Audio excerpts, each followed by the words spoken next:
Good evening and welcome to our news programme at 6 o'clock on Saturday the 18th of September.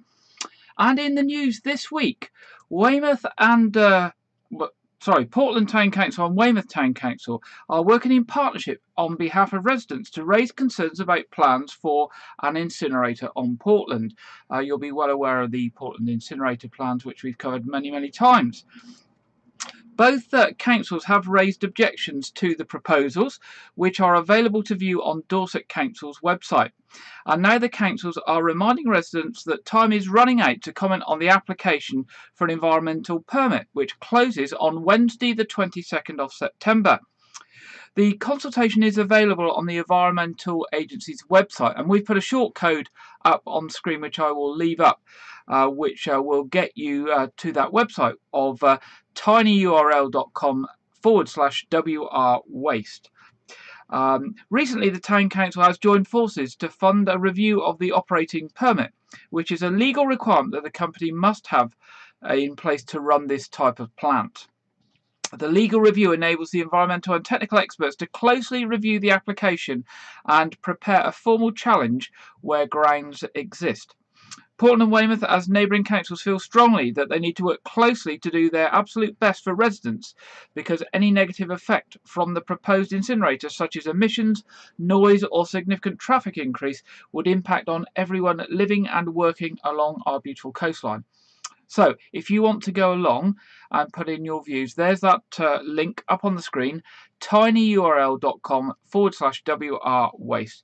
Also, information is available on the Weymouth Town Council website. There we go. Let's get rid of those a minute. Okay, a new police cadet force has been set up. It's been launched by Dorset Police in Poole and in Weymouth. Locally, the force has worked closely with the Wey Valley Academy in Weymouth to offer up to 30 cadet spaces to those aged between 13 and 17. The scheme, which opened its first unit in Bournemouth in 2019, currently has 30 cadets who support on a range of activities within their communities. It was designed to build bridges between young people, the community, and also to prevent crime at grassroots level. Between June and September 2021, cadets volunteered 177 hours of their time to help their communities. This included taking part in a Dragon's Den style activity to present solutions to issues relating to antisocial behaviour, marshalling the Bubble Rush charity fund run at Upton Country Park, and supporting test purchase operations for a national knife crime initiative at local retailers. Inspector Alicia Forrest, who manages the Dorset Police Cadet Scheme, said, "It's really exciting time for Dorset volunteer police cadets now that we're able to meet face to face again. We're pleased that we can give even more young people the opportunity to get involved through our partnership with Wey Valley Academy." Being a police cadet is not about becoming a police officer. It's about supporting and doing something good for your communities. It's a chance for young people to challenge themselves, gain confidence and grow. If you want more information on the police cadets, you can visit the Dorset Police website at www.dorset.police.uk/police cadets. That's www.dorset.police.uk/police cadets, and you'll be able to stay up to date with what they're up to there. Of course, tomorrow sees the return of the Ironman Triathlon in Weymouth, and it comes as usual with mixed feelings. It will obviously be a boost for the local economy, but will cause delays and access issues for local people. More than 2,300 athletes from across the UK and from other countries in Europe are due to take part in the gruelling race, which consists of a 1.3-mile swim in the bay, a 56-mile cycle around Dorset's countryside, and a 13.1-mile run, which goes along the seafront and ends up at Weymouth Pavilion. Ironman is making a return after being cancelled last year due to the pandemic.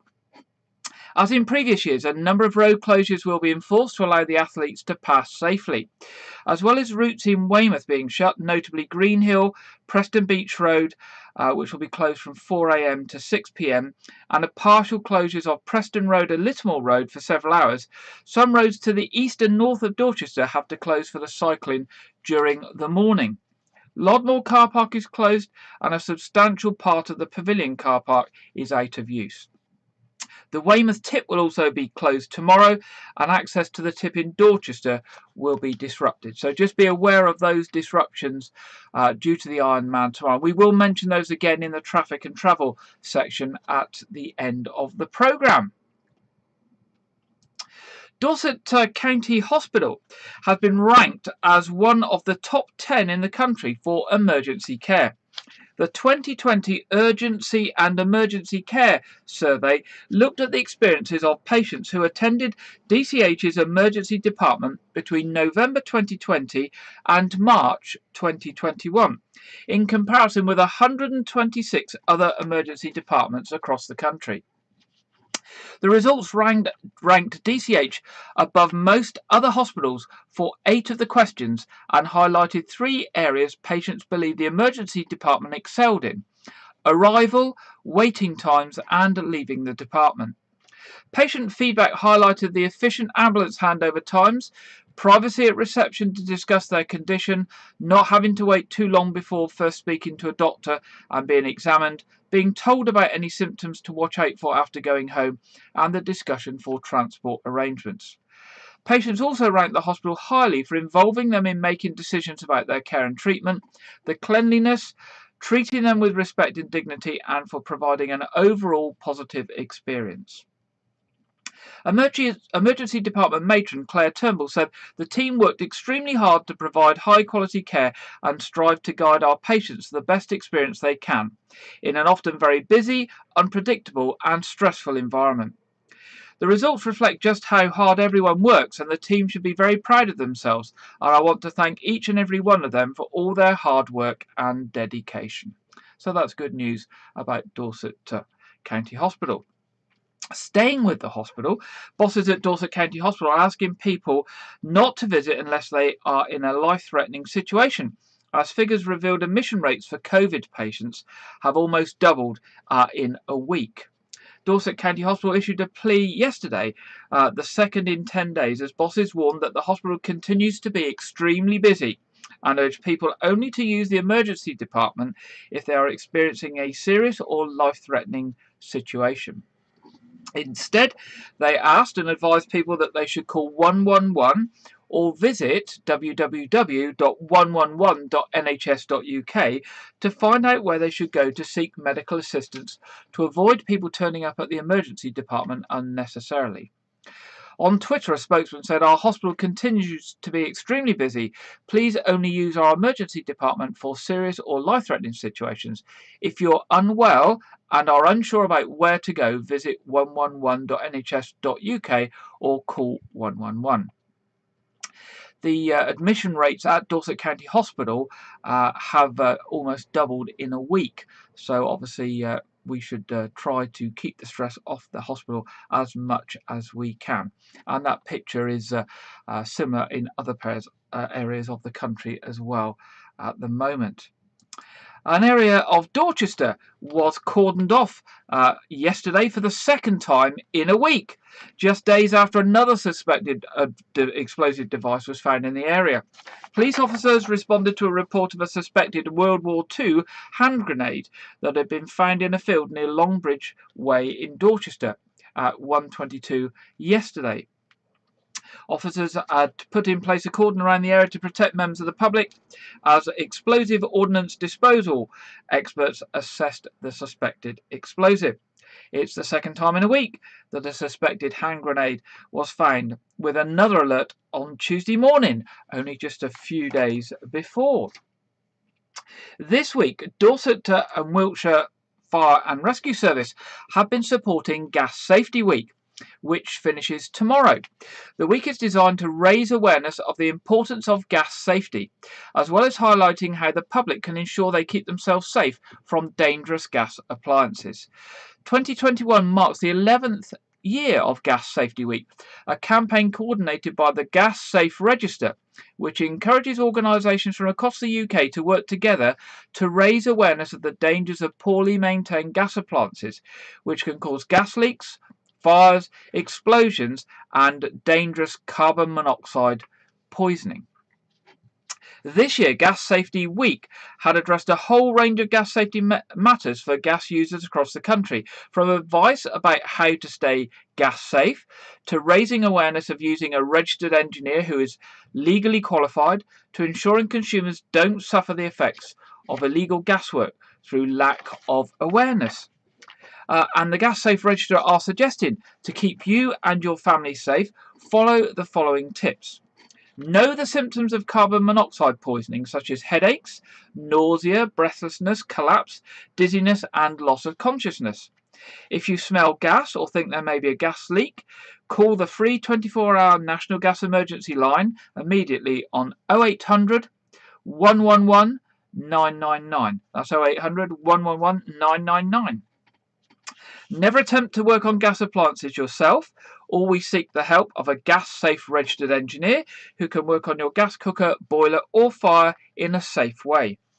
Don't cut corners, only employ suitably qualified people, and always seek your engineer's gas safety ID card to make sure they are actually registered.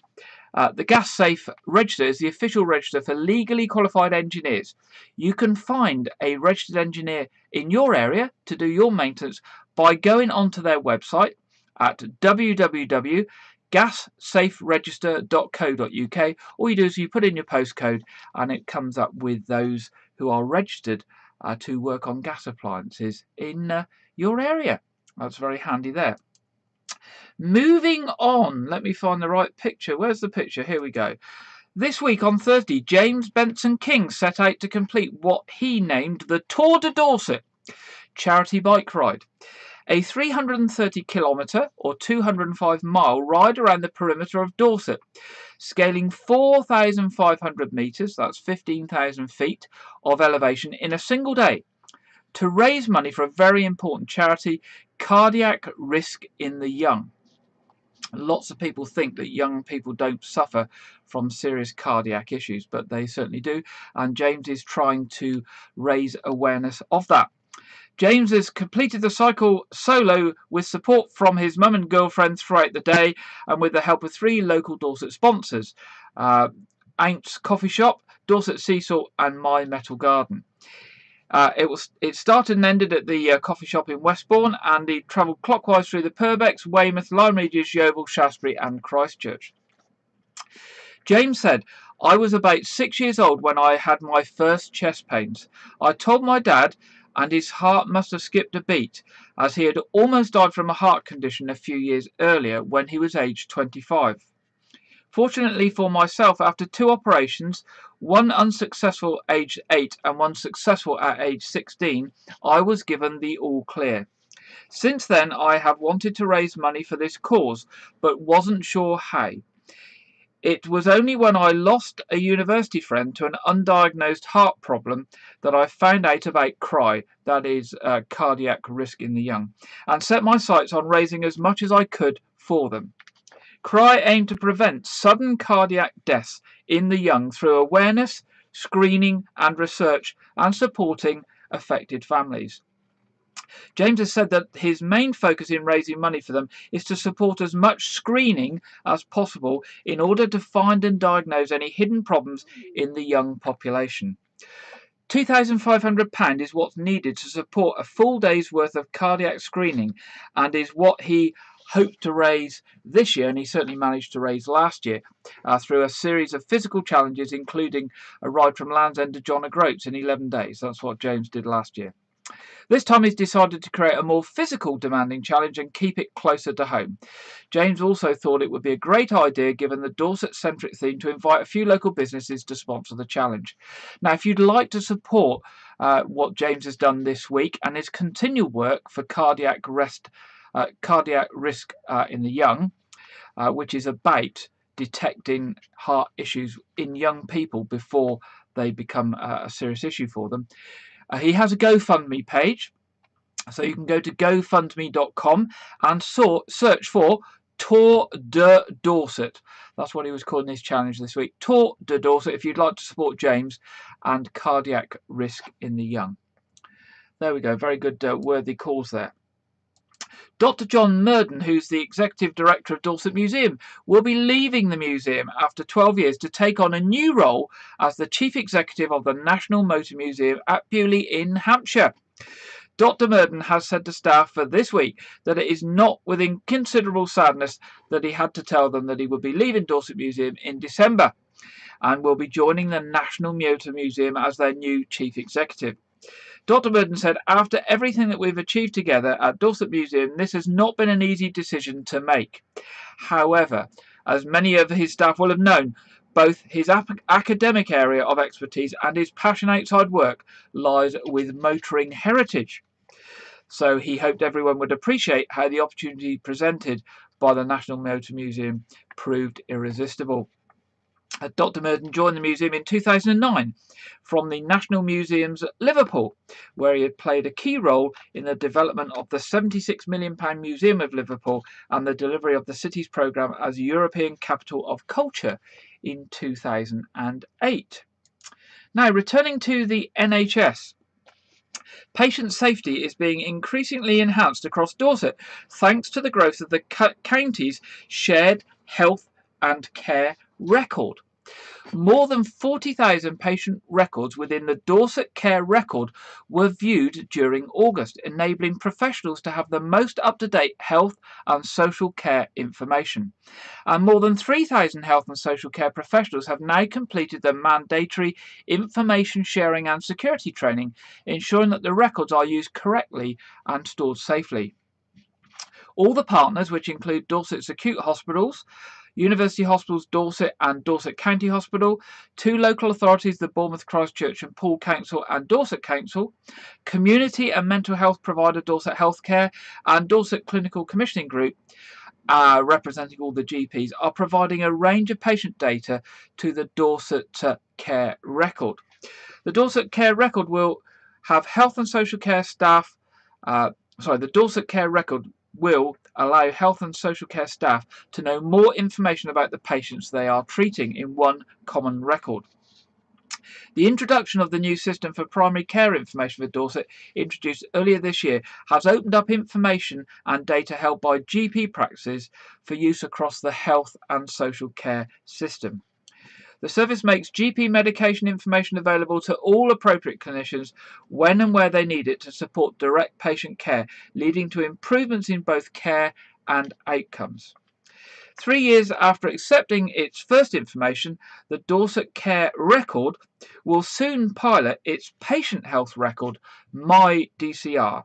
This will enable people in Dorset to view their own record, record and monitor health goals and actions, share data with health and social care professionals, and receive clinic letters from hospitals about discharge and appointments.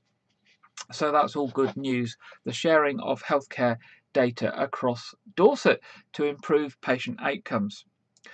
Dorset Council is asking residents, landowners and visitors for their views and ideas to help shape the next Dorset Rights of Way improvement plan, and provided the following information. In fact, I put the wrong picture up. Let's put the Rights of Way picture up. There we go. The Dorset Rights of Way Improvement Plan is the prime means of Dorset Council as the local highway authority to identify and prioritise actions to develop and improve the network of Dorset's footpaths, bridleways, byways and wider access routes. Over the past 18 months, more Dorset residents than ever have found that getting outdoors and into the fresh air comforting, restoring and revitalising.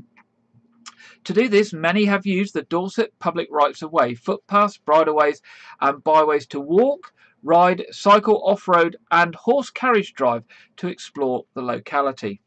Some have perhaps discovered paths and places they haven't visited before, immersing themselves in Dorset's stunning landscape, rich heritage and fascinating natural world. The Dorset Rights of Way Improvement Plan consultation, which includes online maps, will help the council understand the key issues that need to be addressed and let people submit location-specific concerns and project ideas to help them improve Dorset's public rights of way. So what you'll be able to do is you'll be able to highlight issues with rights of way, missing links where a new path might join up with the network, identifying strategic routes linking communities that could be shared by walkers, exploring possibility of creating safe off-road routes, pinpoint good location to improve past services, replace stiles and gates, and all that sort of information. Where it may not be possible to accommodate all the ideas and projects in the prioritised delivery plan, the Council says all feedback will be taken into consideration. So they're not guaranteeing they're going to be able to do everything, but obviously they need your ideas to decide what they can use their resources on. Responses need to be in by midnight on the 31st of October, and if you pop along to the Dorset Council website and you search for rights of way, then you should get up the information that you need to assist with that project. Weymouth Town Council has this week opened up a call for sites process to help shape the area's neighbourhood plan. This is an opportunity for landowners, agents, residents or businesses to suggest sites that could be developed to meet the future demands for homes, jobs, leisure or community use within the town and surrounding area. The closing date for submissions is Wednesday the 27th of October. Weymouth Town Council Councillor David Northam, who's Vice Chair of the Neighbourhood Plan Steering Group, said, "This plan is designed to help our communities, including residents and businesses, to have a say over future planning in the areas where they live or work. Therefore, it's important that these groups are given an opportunity to take part in the Call to Sites process, which is now up and running for the next 6 weeks. After the 6-week period is up, any sites which come forward will be assessed in line with the vision document and government planning policies for England, also known as the National Planning Policy Framework. For further information on the Call for Sites process and how to submit an expression of interest, visit the Weymouth Town Council website and look for the section on neighbourhood plans." And here we go, we're getting near the end of the headlines now. You could get a walk in part on a popular TV series, Doc Martin, starring Martin Clunes. I'm sure many of you have seen that programme or heard of it. The annual Weymouth Summer Fete usually takes place in September, and one of the highlights is the regular visit from actor Martin Clunes. He would make his way around the stalls in the meadow, pose for countless photographs and visit every patient currently staying at their inpatient unit. Martin also donates a walk-on part in his popular ITV show Doc Martin as one of their silent auction lots. Weymouth had to make the difficult decision this year to cancel the 2021 Summer Fete due to the COVID-19 pandemic. But Martin has been very, very generous in ensuring that they can still run the auction to raise funds, with some additional treats thrown in. There will also be this year 2 opportunities to secure the experience, one for an individual and the other for a couple, which are both being auctioned on eBay. The experience will take in the beautiful picturesque fishing village of Port Isaac in Cornwall, where Doc Martin is filmed, and you can spend a day on the set, meet Martin and see what goes on behind the scenes. So 2 lots this year, one for an individual and one for a couple. If you go on to the Weymouth Hospice website, which is www.weld-hospice.org.uk, you will find the information on there about how to make a bid for those and other lots in their silent auction, and bids need to be in by 6 p.m. tomorrow, so you haven't got a lot of time. Don't waste time. Get on there this evening, or get on there to tomorrow, Sunday morning, and make sure you get your bids in the Weymouth Hospice auction. And who knows, it might be you going off to Port Isaac in Cornwall to watch the filming of Doc Martin for a day. So there we go, that's the end of our news headlines tonight, and it's just coming up to 6:24 and about 30 seconds. So that's the end of our headlines tonight. Now, before we go on into some of our main articles tonight, I'd like to wish somebody a very happy birthday, and it's to Alison Warren. Alison is from White Regis, but she's currently working in Abu Dhabi as a teacher, and I know she often listens in. So tonight, to Alison, We hope, although you're 4,000 miles or so away, that you remember White Regis, and we'd like to wish you all a very, very happy birthday.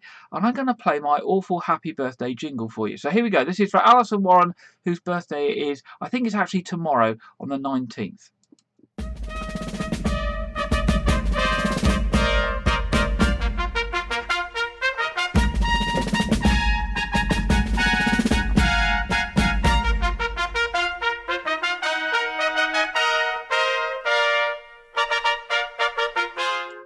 There we go. That was especially for Alison, who I think it's tomorrow, birthday, the 19th, who's working in Abu Dhabi as a teacher.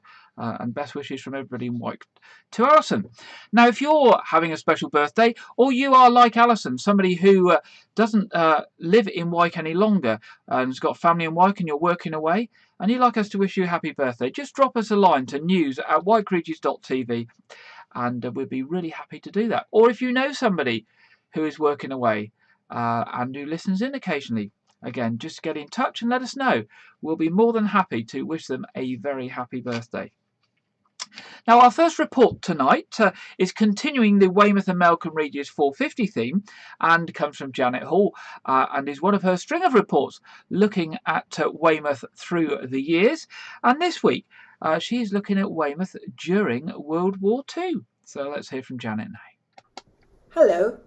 Today we're going to move forward in our history of Weymouth to the time of World War II, when, like the rest of the south coast, Weymouth was within easy striking distance of the Nazis across the Channel. Weymouth holiday favourites such as the sandy beach had barbed wire placed along it to protect against a potential Nazi invasion. Peggy Brown, who is Julia Moore's mother, has lots of memories of her wartime childhood in Weymouth. Here are some of the things she told me. I was a keen swimmer, and as all the beaches and coves were bristling with barbed wire and iron defences, I used to go straight over the wall outside my house and swim in the harbour. This proved a great source of amusement to the crews of the various ships in the harbour, and I suppose I enjoyed the wolf whistles and the shouted greetings. It was against the law, of course, but I was never caught or reprimanded, and continued to use the harbour as my private pool until the coastline was restored to us. With Weymouth Harbour, as well as Portland Harbour being used by the military during the war, Weymouth was a regular target of the German Luftwaffe, who dropped bombs on Weymouth throughout the war. Let's hear some more from Peggy Brown. When the night air raid started, we went to shelter in the brewery cellar in Hope Square. As soon as the siren sounded, we could get together warm clothes, a bag with a vacuum flask and sandwiches, and a small case which contained important documents. Thus prepared, we'd hurry down the pitch-black street in company with other shadowy figures to the haven of the cellar. We all had our own pitch where we left chairs, boxes containing games and playing cards, and in my case a makeshift bed. The cellar was virtually soundproof, and we had no idea what was going on outside. From time to time air raid wardens would look in and give an account, and occasionally my father would be among them, but mostly I slept through it all. When the wardens came in to say that all clear had been sounded, if I was asleep, my father would carry me back home and into bed without waking me. If he wasn't around, I would have to be shaken into life and stumble back up the street on sleep-heavy legs. Particularly heavy bombing through 1940, 1941 and 1942 destroyed many Weymouth houses and killed many residents. The area of Weymouth known as Chapelhay was especially hit during the war, and a number of houses were destroyed and demolished. Here's more from Peggy Brown. The next day we turned round the corner and walked through Chapelhay, which was a scene of devastation. I later learnt that a landmine had been dropped there. Our school had vanished, and there was destruction on every side as we continued to pick our way over the rubble and down into Hope Square. I can't recall all the details, but I remember wondering what we were going to find when we finally reached my house in Hope Street. Imagine my relief when I found my parents safe and my home undamaged apart from broken windows and a few slates off the roof. Weymouth was one of the main embarkation points for troops assembled in Marshalling Area D in South Dorset. Many of the troops who embarked through Weymouth were part of the US 1st Division, the Big Red One, who landed on Omaha Beach on D-Day. Peggy Brown remembers when the forces gathered together for the invasion. When the forces were gathering for the invasion on D-Day, part of the harbour was cordoned off. It became so thick with craft that you could have walked from one side of the harbour to the other on them. A sentry was posted at the entrance of the quay, and the few residents issued with permits, which had to be shown every time we went in or out. People wishing to visit us had to apply for a visitor's pass before being allowed to enter. A memorial stands on the esplanade, dedicated to the American soldiers who embarked through Weymouth. There'll be more about Weymouth's 450 years of history next week. Hope to see you then.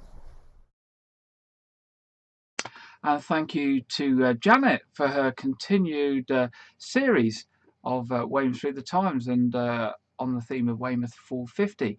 I'm sure, like me, you've learned quite a lot about the locality over the recent weeks and maybe filled in a few gaps of things that you didn't know about. Well, our second story tonight is that a call has gone out for volunteers to step forward by the Volunteer Centre Dorset. Volunteer Centre Dorset is looking for people who can spare a few hours a week to lend a hand. Anyone can volunteer. It can be it can be very rewarding, and it's a great way to meet new people, gain new or use existing skills, get experience, or make a big difference in your community. There are lots of easy ways to give your time to help others, from having a cup of tea with the elderly neighbour to helping out in your local area or making a regular commitment to volunteer with a charity or community group, such as Volunteer Centre Dorset.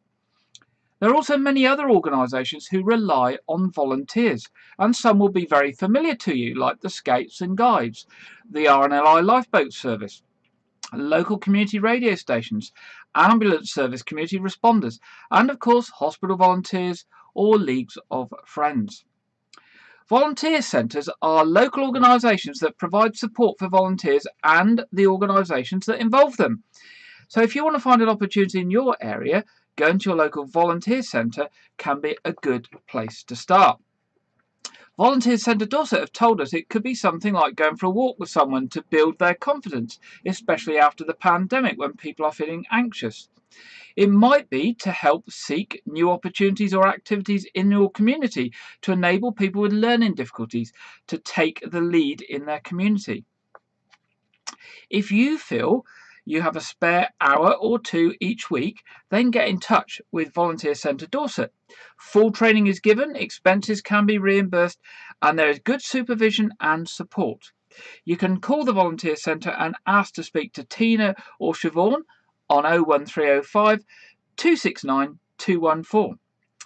As well as Volunteer Centre Dorset, there are many different organisations, and we mentioned some of them just now, that can help you find a way to volunteer that suits you.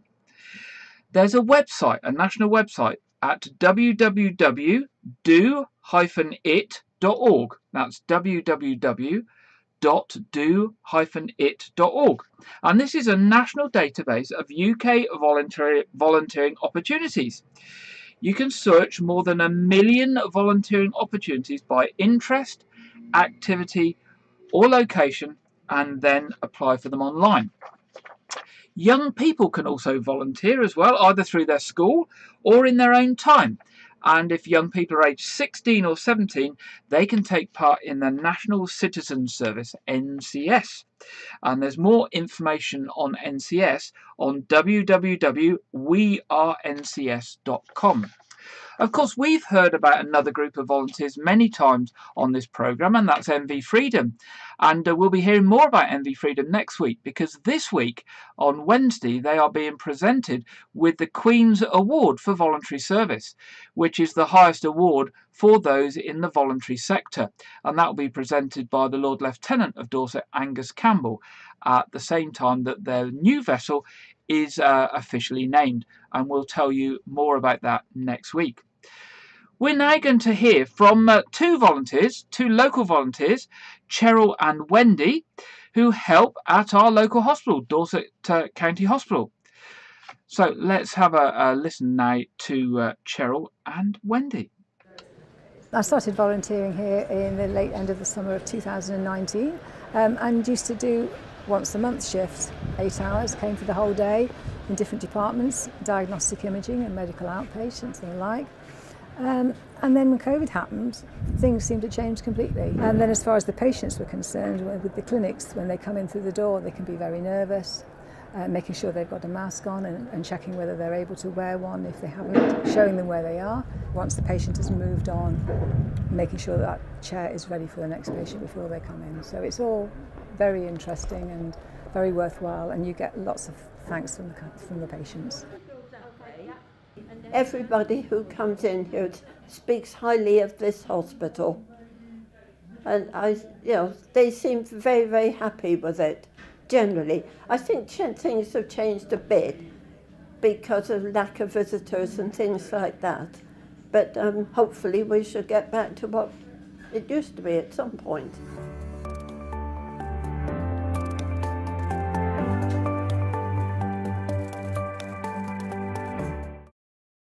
So there we go. That's two volunteers from our local hospital. Now, if you're interested in volunteering and you don't know an organisation to approach, don't forget you can contact Volunteer Centre Dorset on 01305 269 214.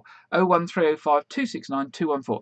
And they will be pleased to have a chat with you and to see if they can put you in touch with an opportunity that hopefully will be useful to you and give you something worthwhile to do if you've got those few bits of time on your hands. We're moving on then, and again, still with the NHS theme, very NHS orientated this week. It's just the way it's happened. As we enter the winter period, we've been hearing this week about the government's plans for third or booster vaccinations, and also stories of the rising pressures on the NHS as coronavirus rates start to increase and currently sit at higher rates than they were this time last year before the second lockdown happened. This is now balanced against a greater reliance on vaccinations keeping the virus under control, more than the government mandating the need for mass social distancing or working from home. However, the government have made it clear that they may need to go with Plan B or Plan C this winter, which may need social distancing, mandatory masks, working from home, or in the worst case, a firebreak or lockdown being put in place. However, the experts are saying if we all remain sensible, we can do a lot to ensure the situation does not deteriorate. Things like meeting people outside if we can, or making sure if we meet inside it, the area is well ventilated, continuing good hand hygiene, wearing masks when sensible, and testing ourselves daily with lateral flow tests. Sorry, not daily, test ourselves regularly with lateral flow tests. In fact, it's recommended twice a week. The latest video released by the NHS in Dorset reinforces the importance of testing and the important role it plays in a very simple way.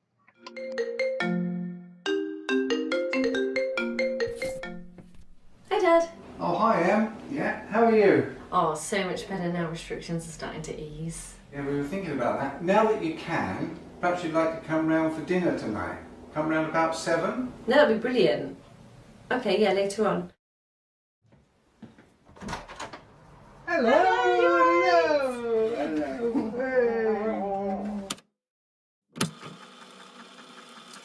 Yeah, no, that sounds really good. What, later today? Yeah, no, brilliant. I better do a test though before we come.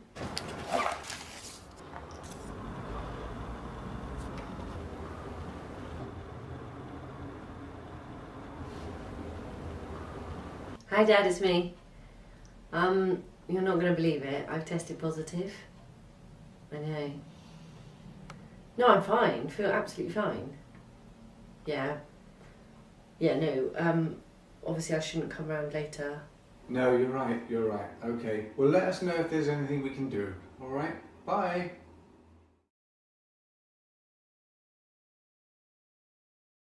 So there we go, just a simple demonstration of how if we test a couple of times a week or before we're going to meet a group of people, although we might be feeling well, we might be carrying the virus, and we can stop spreading it by testing and checking that we're clear. Of course, as things develop over the coming months and as we get into winter and we hear more about the booster programs and the third immunisations, we will keep you posted on this program. It is just coming up to 6:41. And now it's come to that time in the programme where we hear the national weather forecast from the Met Office.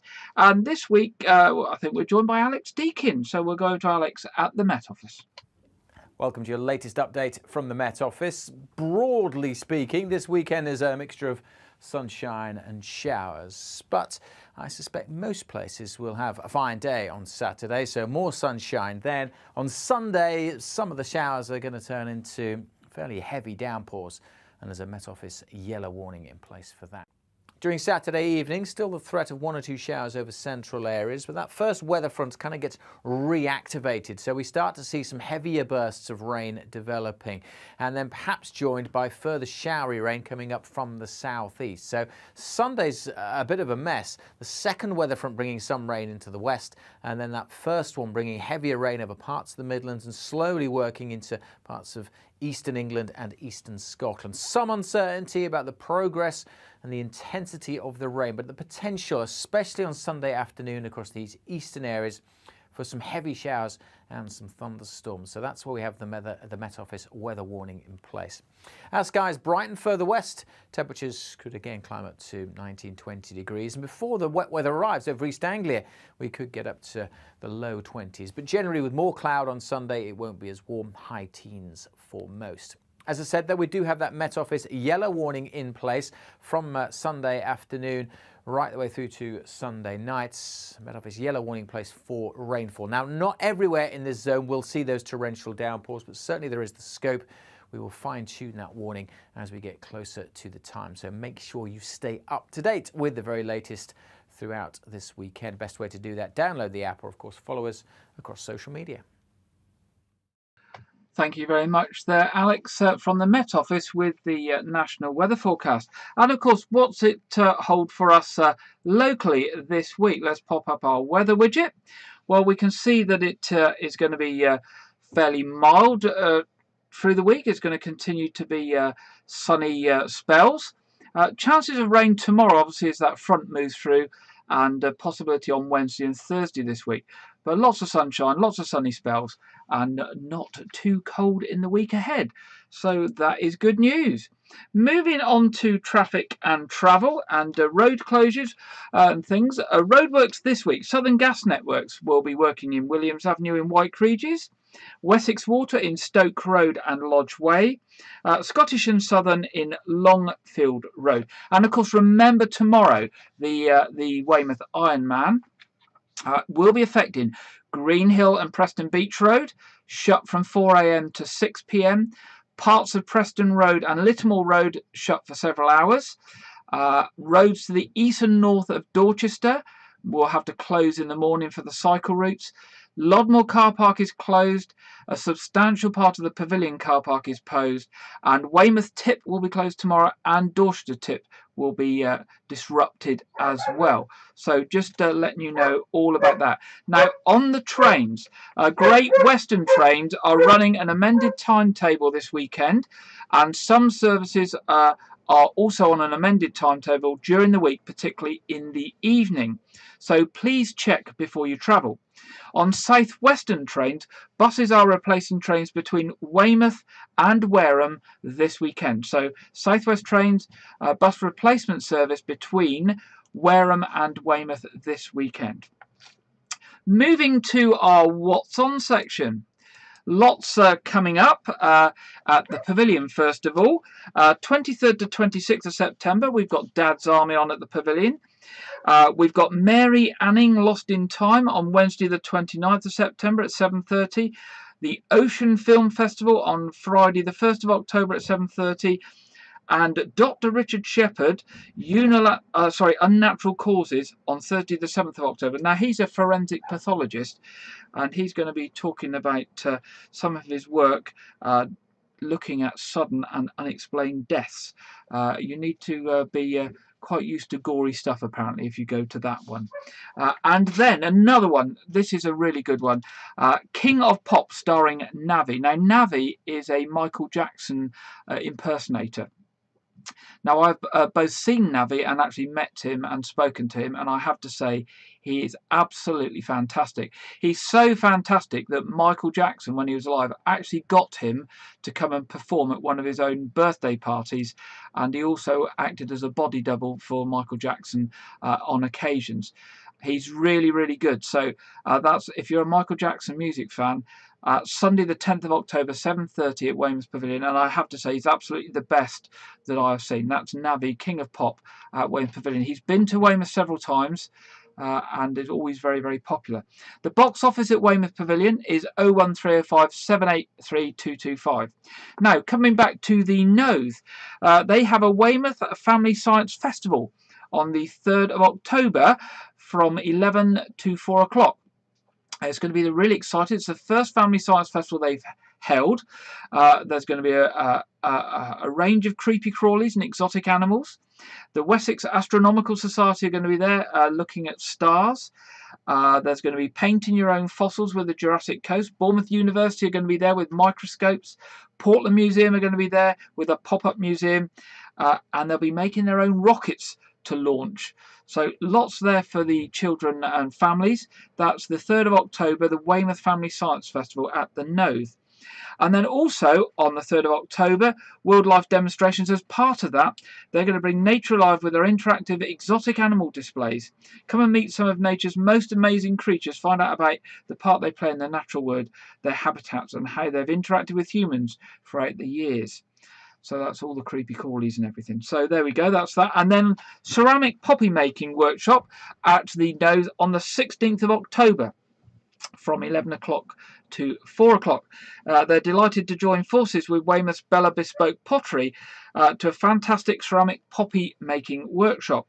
The workshop will be a drop-in. The poppies will then be fired and glazed by Bella Bespoke Pottery and will be ready in time to commemorate Remembrance Sunday. So pop along to the Northfort website for all the information on those events. Now, also to remember that next weekend in White Regis is the All Saints Arts and Flower Festival, and of course at the centre of that on Saturday night is our last night of the Proms concert with Weymouth Concert Brass. Now that's always a fantastic event with flags, all the usual last night of the Proms fun. The church will be lit up and everything. Now tickets are going fast for that.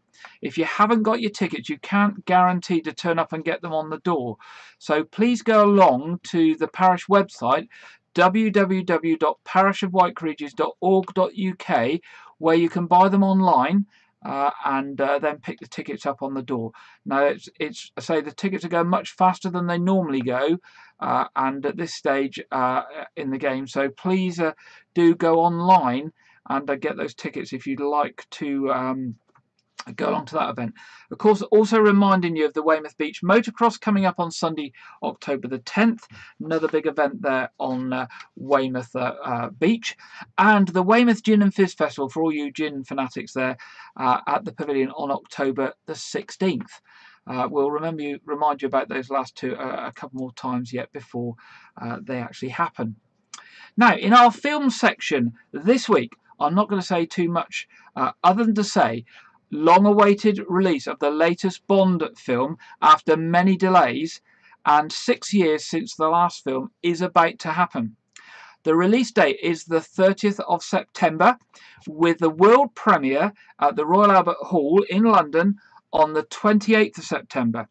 It comes from Eon Productions. It's James Bond, No Time to Die. James? fate draws us back together. Now your enemy is my enemy. How did that happen? Well, you live long enough. Harder to tell the good from bad, villains from heroes these days. We used to be able to get into a room with the enemy. Now they're just floating in the ether.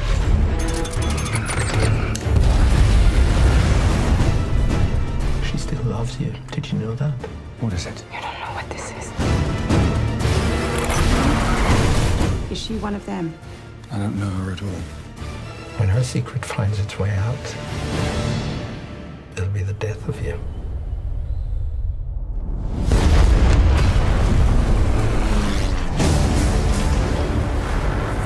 James Bond. We both eradicate people to make the world a better place. I just want to be a little tidier.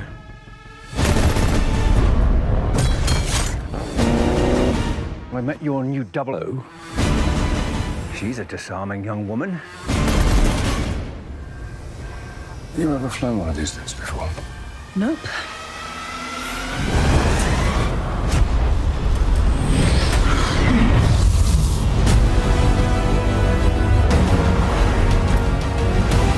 Come on, Bond. Where the hell are you? If we don't do this, there will be nothing left to save. When you're ready. You're late.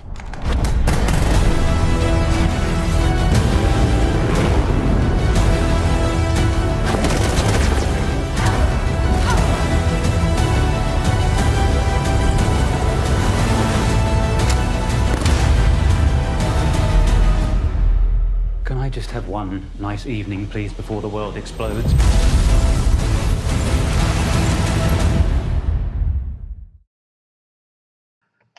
There we go. For all those Bond fans and those action freaks, it looks like it's got all the usual thrills and spills of Bond. And it's long awaited, delayed many, many times, but is released on the 30th of September with the world premiere on the 28th of September.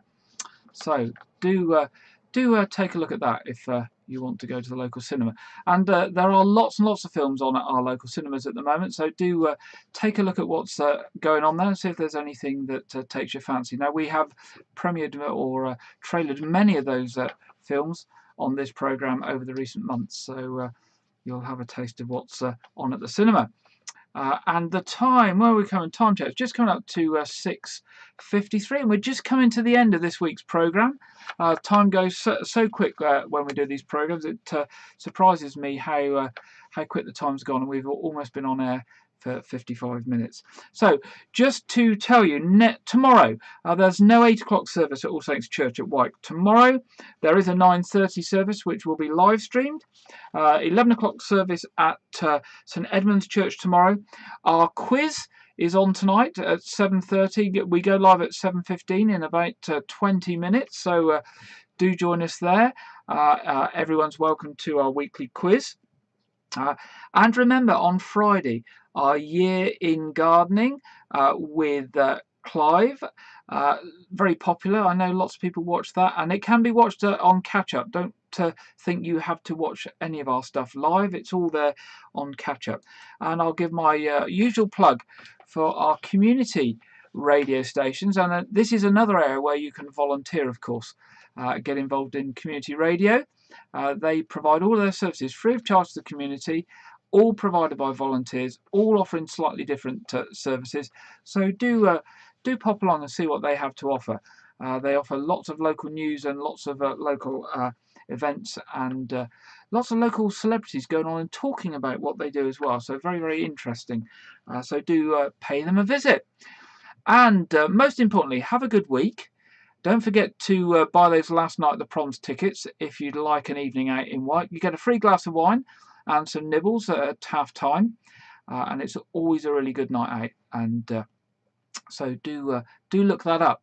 But if not, I will see you back here next week, 6 o'clock, with our next programme. And do have a lovely week. Stay safe, and I'll see you next week. you.